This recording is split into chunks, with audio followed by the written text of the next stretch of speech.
how did you, heartfulness has of course been a part of your life. How did that story start? So how did I start meditating? Yeah. Yeah, so I started when I was about 14, and I was going through a very rebellious phase. I was like, absolutely not, I'm not meditating. So, you know, I've seen my parents meditate since birth, and I always found the process fascinating when I was growing up. I was like, what do you do so long with your eyes closed? I could never understand it, but for me growing up, it was kind of a 1 hour of my playtime freedom that I got to do what I wanted when they would go off and meditate. So for me, it was a lot of fun.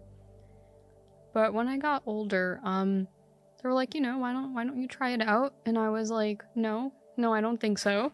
I don't think I'm gonna try it out. And my mom was like, no, but you know, it feels really good. It feels amazing. You should. And I was like, I feel amazing right now. I'm not gonna try it out. And so the global guide, so Kamlesh Patel, he was organizing, or rather hosting, a seminar in New Jersey about meditation and all, and I happened to be there, and he told me, actually, so we were just kind of conversing. He was kind of conversing with 20 people in the room, very kind of intimate conversation, so it was really nice to be there. And I figured he was going to give a meditation session quite soon, so I was like, okay, when he does that, I'll just, kind of discreetly walk out at the back, because it's kind of rude because I was sitting at the front. And I guess he told someone, or I missed this exchange, that, he's going to give a sitting. So my mom and a couple of people who were sitting outside just chatting came into the room and were like, just about to sit down for a meditation session. And she sees me and she's like, what are you doing here? And I'm like, what do you mean, what am I doing here? And I was like, am I not supposed to be here now? So I think he caught that kind of exchange and he was like, what's going on? And she was like, oh, but she's only, she's young. I don't think she wants to do it. And he looked at me and he's like, today's a great day to start. Do you know how to meditate?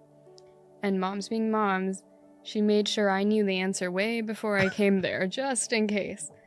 So I had mugged it up, so I gave my kind of memorized answer without understanding it, and that's how I started. But I did not seriously get into it until 3 years later, when I was maybe 17. For a while, school was my priority, so I was in about 10th then, so I wasn't really focused on meditating, which I see kids these days, and I think it's absolutely fantastic that they're like so into it. But I didn't practice at all. I was not regular. I would go to a weekly meditation group sitting, and that's about it. And then when I was 17, I thought, why not? I don't know how this happened, but I saw some people my age actually meditating. Maybe not my age, maybe a couple of years older, 3-4 years older, but still in my age range. And I was like, maybe, I should give this a shot again. So I sat and I tried it and nothing happened. And I was like, okay. And I sat the second day, nothing happened. I sat the third day, nothing happened. And this went on for about 2 weeks. But still I was like, okay, I'm gonna keep at it. Maybe there's something, because there's so many people who meditate. There should be something that's there keeping them. And this one fine day when I was just there was kind of a meditation celebration going on. So like the Pandara, the 3 days of of one of the events. And this was in the States somewhere? Or? This was in the States, yes. Kind of, I think, replaying. No, you're right. My memory serves me wrong. It was 2020. Then it was here. It was here in Kanha. Yeah, so I came here. I was in college that time. And that was the big inauguration of the meditation hall. It was huge. And at that time, flashback.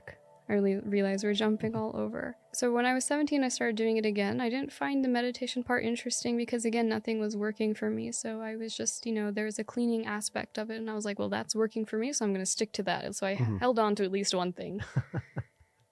And during the 2020 inauguration of Kanha Shanti Vanam, I saw everyone from the US coming here. And I was like, what am I still doing there? I should come too. So 3 days before the celebrations were about to happen, I booked the ticket. And I came here, and again, I felt nothing. Absolutely nothing. But I met so many people here, so many youth who were meditating, and people of all different ages who had come from all over the world, literally all over, from like South America to China to Europe to Russia and different places of India. So it was a really eye-opening experience to me to see so many people meditating here and coming here. And I had a fantastic 1 week here, and when I went back for the first time when someone, was giving me a meditation session, that's when I felt for the first time what they call transmission in this sort of meditation style. And I was like, oh my God, this is what everyone's been talking about. And I was so excited. I was like, wow, I know what meditation is finally. Because it took about 4 years for me to understand what it's about. I got the cleaning aspect. I loved that. I was like, this, after meditation, I'm sleepy. What is this? And for the first time, I was like, wow, this is something else.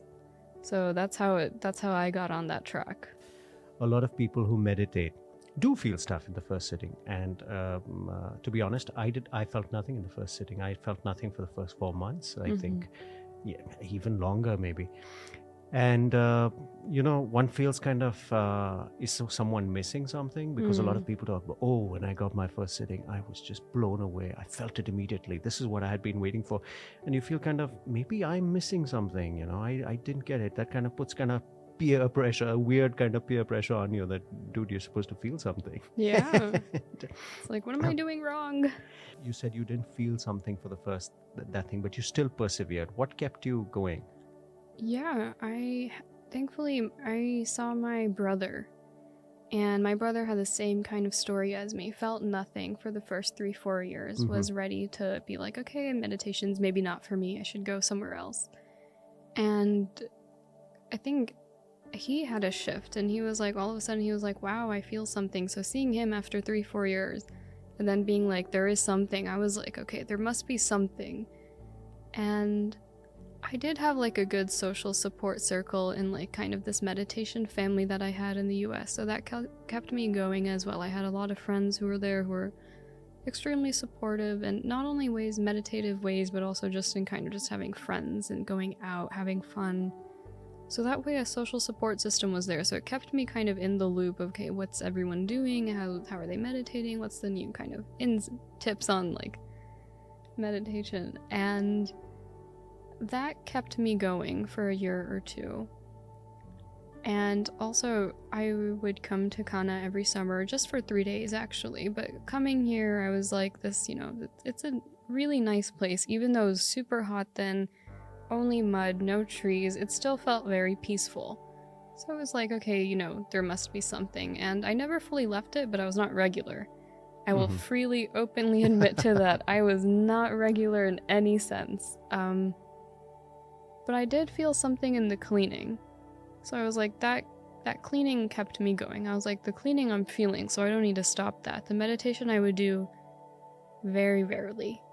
Maybe only kind of weekly at that meditation group sitting, and that too, I don't know what happened during that. I felt really sleepy after every Sunday. And that kind of, and I would never meditate actually any other day. I would just clean for maybe 20 minutes and I'm done. So that kept me going until coming here. That kept me going. You had like spiritual OCD. Yeah, literally. It was like clean, like Cinderella. That kept me going for 2 years, and 2 years flew by really fast. I got busy with school, busy with sports, so my day was pretty much filled up. So that kept me going until I felt this transmission. So, when people say, oh, like you, like, or you hear someone else say, oh, I felt wonderful in my first sitting. I'm like, I wish I knew how that felt. Yeah, I don't know. Exactly.